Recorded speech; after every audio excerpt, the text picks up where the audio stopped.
Pred 3 leti sta Jani in Gorazd Kutin med delom v gozdu v Čadrgu našla debla jelk stara skoraj 6600 let.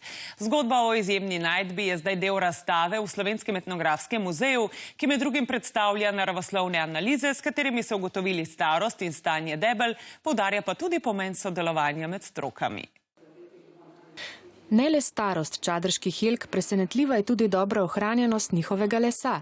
Debla so bila namreč zakopana v mokri zemlji, verjetno brez stika s kisikom. Zakaj so bila več metrov pod zemeljskim površjem, pa še ni jasno.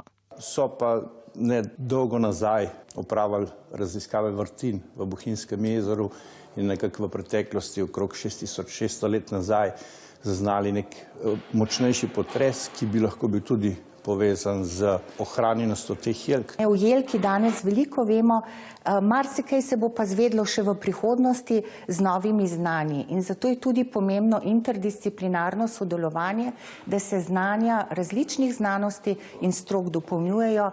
Poleg jelk in unikatnih glasbil izdelanih iz njihovega lesa so na razstavi predstavljeni tudi nekateri muzejski predmeti, na katerih so bile opravljene sodobne naravoslovne analize. Med rezultati analiz bi izpostavil predvsem pri mumiji način povijanja same noge. Pokazala se pa tudi notranja struktura posebnega povoja, ki verjetno opravlja magični pomen, se pravi pred demoni ščiti samega pokojnika.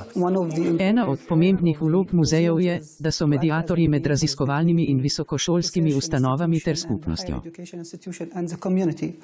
Z njimi bomo delili izsledke znanstvene raziskave. Tako so na fakulteti za kemijo med drugim analizirali zbirko afriško-islamskih papirnatih talismanov in razkrili njihov izvor. Slovenska kronika.